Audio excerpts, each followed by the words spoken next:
হেই, কি অবস্থা সবার? তোমাদের কেমন আছো তোমরা সবাই? আজকের ভিডিওটা হচ্ছে মূলত ক্যালকুলেটর নিয়ে, ক্যালকুলেটর রিলেটেড একটা গাইড মূলত যে ছোটবেলা থেকে বড় হওয়া পর্যন্ত মানে ক্লাস 1 to 12 তোমাদের কোন ক্যালকুলেটর গুলা লাগতে পারে এবং কোনগুলো তোমাদের ব্যবহার করা উচিত আসলে সেই রিলেটেড একটা ভিডিও তৈরি করতেছি। প্রথমত বলে রাখি আমার হাতে যে ক্যালকুলেটরটা আছে এটা হচ্ছে আমার সবথেকে ক্লোজেস্ট ক্যালকুলেটর, যেটা সবথেকে বেশি সময় ধরে আমার কাছে আছে। মডেলটা তোমরা সবাই জানো, FX991 ES প্লাস। আমি ক্যালকুলেটরটা কিনেছিলাম হচ্ছে ক্লাস 8 এ পড়ার সময় আমার একটা ফ্রেন্ডের কাছে। আমি এটার হিস্ট্রিটা একটু বলি আসলে, যে আমাদের স্কুলে তখন এমএস ক্যালকুলেটরগুলো, ওই যে কালো রঙের যে ক্যাসিও ক্যালকুলেটরগুলো আছে, এমএস 100, এমএস 991, এই ক্যালকুলেটরগুলো হচ্ছে বেশিরভাগ সময় অ্যালাউড ছিল। এই ইএস ক্যালকুলেটরগুলো তখন অ্যালাউ করতো না। তো তখন আমি কি করলাম, আমার কোনো একটা ফ্রেন্ড কিনে ফেলছিল সেটা, সেই ফ্রেন্ডের নামই মনে নেই এখন আমার, এমন অবস্থা হয়েছে। তো সেই ফ্রেন্ড হচ্ছে এই ক্যালকুলেটরটা কিনে ফেলেছিল ক্লাস 8 এ থাকার সময়, এবং আমি জানতাম যে আমার 9, 10 এ তো এই জিনিসটা দরকার হবে।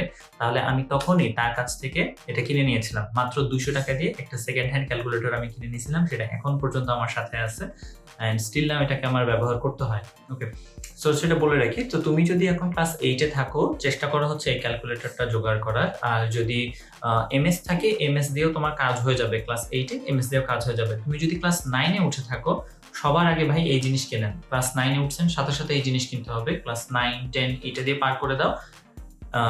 এসএসসি তে অনেক সময় হচ্ছে এই ক্যালকুলেটরটা অ্যালাউড হয় না, যেটা হচ্ছে EX991।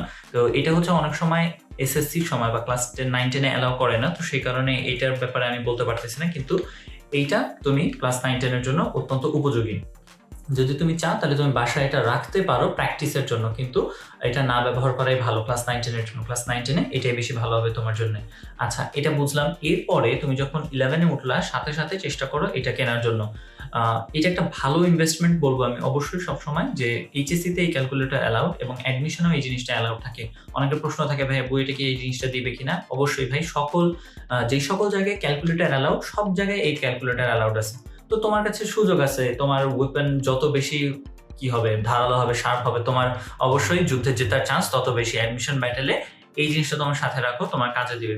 ওকে, আর হচ্ছে যারা ক্যালকুলেটর ফ্রিক আমার মতো, যে প্রচুর ক্যালকুলেটর ইউজ করি, তাদের জন্য আসলে দুইটাই দরকার হয়। যারা ক্যালকুলেটরের মানে সর্বোচ্চ ব্যবহার করতে পারে, সত্যি কথা, তাদের এইটাও লাগে এইটাও লাগে, তাদের দুইটাই দরকার হয় এবং দুইটাই তারা হচ্ছে ফুল ব্লোন ইউজও করে। আমি নিজে দেখছি তাদেরকে, আমি নিজেই তো করি আসলে, যে দুইটাই একটাতে কাজ করতে দিয়ে আর একটা হচ্ছে ব্যবহার করতে থাকি আর কি। হ্যাঁ, দুইটাই দরকার হইতে পারে যারা ক্যালকুলেটরের খুব বেশি ব্যবহার জানে।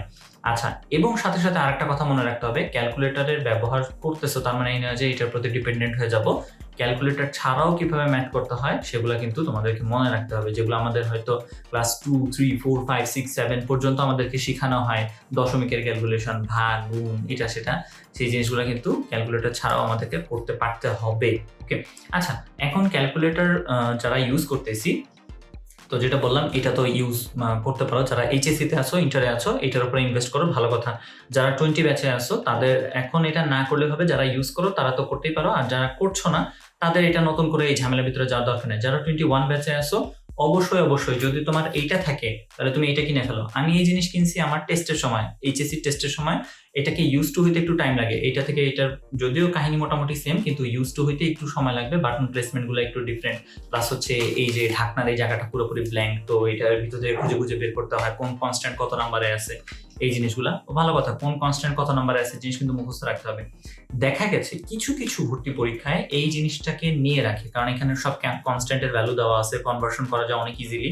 তো এটা কিছু জায়গায় নিয়ে রাখতে দেখা যায়, তবে বেশিরভাগ জায়গায় কোথাও আমি পর্যন্ত কোথাও পাইনি যে এই জিনিস নিয়ে রাখছে, কিন্তু কোথাও এই কাজ করতে পারে। তো এইটা একটু অ্যাভয়েড করার ট্রাই করি আর কি, যে এইটা যাতে মুখস্থ হয়ে যায় আর কি, কোথায় কয় নাম্বার কনস্ট্যান্ট আছে সেই জিনিসটা। ওকে, আর এটার ক্ষেত্রে সমস্যা নেই, এটার ভিতরেই ইনবিল্ড সবকিছু দেখার, মানে এমনিতেই দেখাদেখি করে লেখা যায় আর কি। যাই হোক, আচ্ছা, ক্যালকুলেটরের যদি তুমি ব্যবহার না জানো যে কিভাবে ইউজ করব, সবগুলো ক্যালকুলেটর আমাদের ইন্টারমিডিয়েট পর্যন্ত যা দরকার হয় সেটার একটা পিডিএফ আমার একটা ফ্রেন্ড, আমার এই ব্যাচমেট কৃতিনা, তার বানানো আছে। তার একটা পিডিএফ আমি হচ্ছে নিচে ডিসক্রিপশন বক্সে লিঙ্ক দিয়ে রাখবো। যদি ভিডিওটা তুমি কবে দেখতেছো আমি জানি না, হয়তো যদি অনেক পরে দেখে থাকো তাহলে হয়তো ওই লিঙ্ক কাজও না করতে পারে। যদি কাজ না করে তাহলে আমাকে ইনস্টাগ্রাম কিংবা টুইটারে তুমি নক দিতে পারো, সেখানে আমার সাথে যোগাযোগ করলে আমি সেখান থেকে তোমাকে প্রোভাইড করতে পারবো জিনিসটাকে। ওকে, সো এইটা গেল হচ্ছে ক্যালকুলেটরের মোটামুটি একটা আইডিয়া। আর তোমাদেরকে সবাইকে বলে রাখি যে ক্যালকুলেটর ইউজ করতেছো ভালো কথা, কিন্তু এইটার ছাড়াও যাতে তুমি ক্যালকুলেশন করতে পারো সেই জিনিসটা তোমার অবশ্যই আয়ত্তে থাকতে হবে। ইউজফুল কোনো জিনিস যদি তোমার আরো দরকার হয়, যদি কিছু জানতে হয় ক্যালকুলেটরগুলো কোথা থেকে কিনবো, সেই রিলেটেড কিছু লিঙ্কও আমি নিচে দিয়ে দিতে পারি তোমাদের ডেসক্রিপশন বক্সে। এবং তোমাদের যদি প্রশ্ন থাকে ক্যালকুলেটর রিলেটেড, কিংবা সামনে তুমি কি নিয়ে ভিডিও দেখতে চাও যদি জানতে চাও, বা তোমার কোনো চাহিদা থাকে আর কি কোনো ভিডিও বা কোনো টপিক নিয়ে আলোচনা, তাহলে তুমি কমেন্ট সেকশনে জানাতে পারো, সেটা নিয়ে আমি নেক্সট ভিডিও বানানোর চেষ্টা করবো। Have a great day, great time of the day, start everyone.